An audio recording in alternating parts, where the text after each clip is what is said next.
তিনি বছৰ বয়সত অকালতে পিতৃক হেৰুৱাই বৰ্তমান বিউটি পাৰ্লাৰত কাম কৰি মৃত পিতৃৰ সপোন পূৰ কৰিলে এগৰাকী জীয়ৰীয়ে। সদ্য ঘোষিত অসম আৰক্ষীৰ ইউবি পদত নিযুক্তি লাভ কৰিলে দৰিদ্ৰ পৰিয়ালৰ এগৰাকী যুৱতীয়ে। সদ্য ঘোষিত অসম আৰক্ষীৰ ইউবি পদত নগাঁৱৰ পুৰণিগুদাম মুৰহানী গাঁৱৰ প্ৰয়াত প্ৰশান্ত গায়ন আৰু মাতৃ বীণা গায়নৰ জীয়ৰী পপী গায়নে নিযুক্তি লাভ কৰাত উৎফুল্লিত হৈ পৰিছে মাতৃসহ গাঁৱৰ ৰাইজ। পপী গায়নে 2021-22 চনৰ পৰাই অসম আৰক্ষীৰ লগতে বিভিন্ন বিভাগত এটা চৰকাৰী চাকৰিৰ বাবে অনুশীলন কৰি আছিল। অৱশেষত অসম আৰক্ষীত নিযুক্তি লাভ কৰে যুৱতীগৰাকীয়ে। স্বচ্ছ আৰু নিকাভাৱে অসম আৰক্ষীত নিযুক্তি পোৱাৰ পাছতেই আৱেগিক হৈ পৰে মাতৃগৰাকী।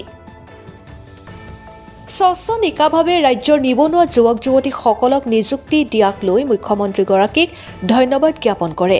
পপী গায়নৰ এই সাফল্যৰ বাবেই মাতৃগৰাকীয়ে মুখ্যমন্ত্ৰীক ধন্যবাদ জ্ঞাপন কৰাৰ লগতে পপীক কৰ্তব্যনিষ্ঠা নিকা ভাৱমূৰ্তিৰে সুনাগৰিক হৈ আগবাঢ়ি যাবলৈ আশীৰ্বাদ প্ৰদান কৰে। নগাঁৱৰ পৰা বিভূতি বৰাৰ প্ৰতিবেদন, বিহালী সংবাদ অসম। হয়, নমস্কাৰ, মোৰ নাম পপী গায়ন। তোমাৰ ঘৰ? মোৰ মুহানী গাঁও। তুমি অসম আৰক্ষী কোনটো পদত তুমি? মই অসম আৰক্ষী ইউবিত পাইছো।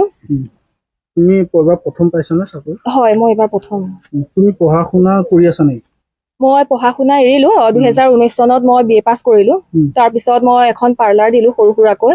এতিয়া মই অসম আৰক্ষীৰ চাকৰিটো পাইছো। পাৰ্লাৰ নিজৰ আছিল? হয়, মোৰ পাৰ্লাৰ নিজৰ আছিল। পাৰ্লাৰ দিয়াৰ লগতে তুমি চাকৰি লোৱাৰ অনুশীলন কৰি আছা? অনুশীলন, হয়, মই তাৰ লগে লগে মই অনুশীলন কৰি আছিলো। যদি মই আগবেলাটো পাৰ্লাৰ খোলো, পিছবেলাটো মই প্ৰেক্টিছত গুচি যাওঁ। ক'ত কৰিছিলা? মই কাষৰী ফিল্ড আছে, তাত কৰিছিলো, আমাৰ পানীগাঁৱত। কি ক'ব, ইতিমধ্যে চাকৰি পাইছা, স্বচ্ছভাৱে নিকাভাৱে পাইছা? হয়, সম্পূৰ্ণ স্বচ্ছ আৰু নিকাভাৱে। যিহেতু আমি টকা দিবৰ কাৰণে সক্ষম নহয়, সেইটো কাৰণে আমি সেইটোৱে কৈছো যে স্বচ্ছ আৰু নিকাভাৱে চাকৰিটো সম্পূৰ্ণভাৱে পাইছো। ডক্টৰ হিমন্ত বিশ্ব শৰ্মা ডাঙৰীয়াকৈ ইয়াৰ পৰাই মই ধন্যবাদ জ্ঞাপন কৰিছো। তোমাৰ পিতৃ বা মাতৃয়ে কিবা কৰে নেকি? নাই, মোৰ দেউতা, মই 3 বছৰ থাকোতে মোৰ দেউতা ঢুকাইছে।